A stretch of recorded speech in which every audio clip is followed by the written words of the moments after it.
What up? Wade here, coming at you from the park right near my house in Chicago on the Gold Coast. And so I've been working a lot on kind of outlining what the 3I method is, and that's the 3Impact coaching methodology. So people, they're like, hey, what is 3Impact all about? We've been getting a lot of new guys coming in lately. And we have in planning 3-day seminars, live events that we're going to be doing. Normally, I only work with someone if they commit to 6 months of coaching, as well as courses like the Baseline. I think it's between 15 and 18 hours of that coaching experience. So it's going to be hard here in a little 5-minute video to try to elucidate the entire methodology. But the foundation of it all, the most important thing, is a sort of truism, a coined phrase that resonates with a lot of people, and it really is kind of the most empowering thing I could really hand off, I think, in one quick little video like this. And what it is, it's never your identity, it's always your strategy. And it's something that I am constantly making sure, like sniper precision, when I'm working with someone, listening to the words that they use, the way they think about themselves, the self-critical side of things, beating themselves up, or sort of self-esteem disqualifiers that are holding them back, limiting beliefs, that things have happened in their life, things happen in all of our lives, and not all of it, the universe is neutral, doesn't care about your special life. And so, quote unquote, bad things happen. And too often, instead of just looking at that as, oh, shit happens, let's move on, what can I learn from this? How can I make sure it doesn't happen again? Or how can I optimize this and use it in a good way? We identify with it. So we identify with our shitty past. All of a sudden something bad happened when our parents, the way, they're amateur parents, they didn't have a manual on how to raise us, and maybe they didn't do everything as optimally as they could have. And so too often people, they're stuck in their past, falling into victim mindsets, or they blame it, oh, I'm an introvert and therefore I can never be social, or I can never approach a woman or network properly and do it in a confident way that just feels nice and easy and flowing nice and smooth. That's just not who I am. That's not my identity, And so what you need to realize is that things like those Myers-Briggs tests, is that what it is? Myers-Briggs, something like that? Myers-Briggs, Myers-Briggs, whatever the fuck, it's bullshit. Your personality is not your destiny, and you can change that. And so what's most important for you to realize is like, okay, what strategies do I want to cultivate? What strategies do I want to develop?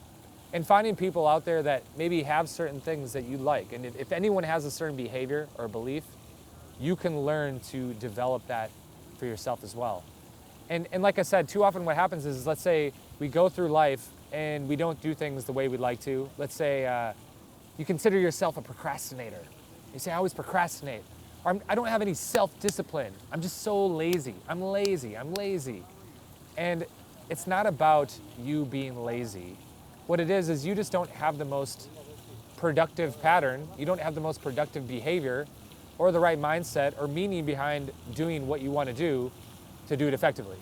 And so I love giving the example of me eating supplements. And I was always like, damn it, I never get to the supplements. And some people could say, oh, they get self-critical, and that's proof again why they're never going to be successful at anything in life, because they can't even take their damn supplements any day. Instead, what I did is I put them right next to the coffee machine. So every morning as I'm making my coffee, I go, oh shit, there's the supplements, I should probably take those too. So it was a strategy. It wasn't about who I was, about being a bad person or not having the right self-discipline. And so as I'm saying that whole I'm lazy, it's something I hear too often, especially with high achievers. Watch out for anything you say after the word I am. So if you're saying I am lazy, that's an identity phrase. You're identifying with that. I am a procrastinator. I am stupid. I'm not good enough. That's when it's identity-based, it's outside of your control. What you want to do is say, I'm acting lazy. I'm acting stupid right now. And when you put acting in front of it, it becomes a behavior instead of identification. And when it's a behavior, then you can create a strategy to fix it. So the language is a huge part of it. And like I said, when I hear that in people, I'm saying, hey, it seems so minor. It's like, oh, me changing this little language thing, it's not going to affect anything. It actually totally does. Your language dictates your thoughts, which dictates your perception and reality. So it's very important to catch that and catch yourself whenever you use that word I am or I'm or whatever, what labels you're putting on yourself. And then on the topic of emotional intelligence, which is another core tenet of the 3I method don't identify with your emotions. And we can take a little old techniques and coaching from Mr. Eckhart Tolle, the philosopher, Eastern philosopher, although I think he's German, so Western/Eastern philosopher, and realize you are not your emotions. I'm not angry. I'm not depressed. I'm acting angry. I'm acting depressed. And then you can create a different strategy, learn from it, so that you can have a more effective and more productive response in that situation. And lastly, on the topic of language, tying this in with the emotional intelligence, is saying my stress, my anger, my fuck-ups, my failures in my past. What that's doing is it's a possessive term, my stress. And what you want to do is, instead of saying my stress, change it to the stress, or that stress, or that old stress that I used to have, or that old pattern that led to me acting a little stressed out. If you kind of resonate with that, if you say each one of these things yourself, you're going to notice that it has a different impact. It has a different actual feeling internally, and that feeling is what dictates the behavior and how you go through life.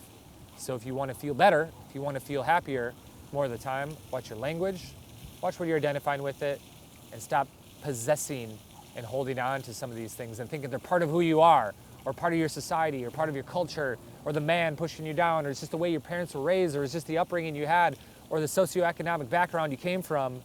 It's just not true.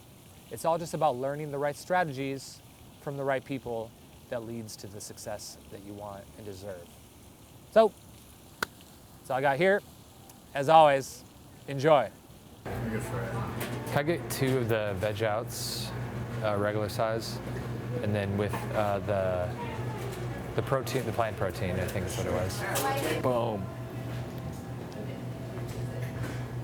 So we got some kale, avocado, protein powder, plant protein powder, vegan.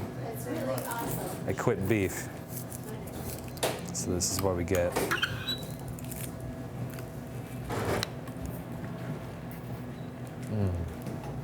All right, let's do it.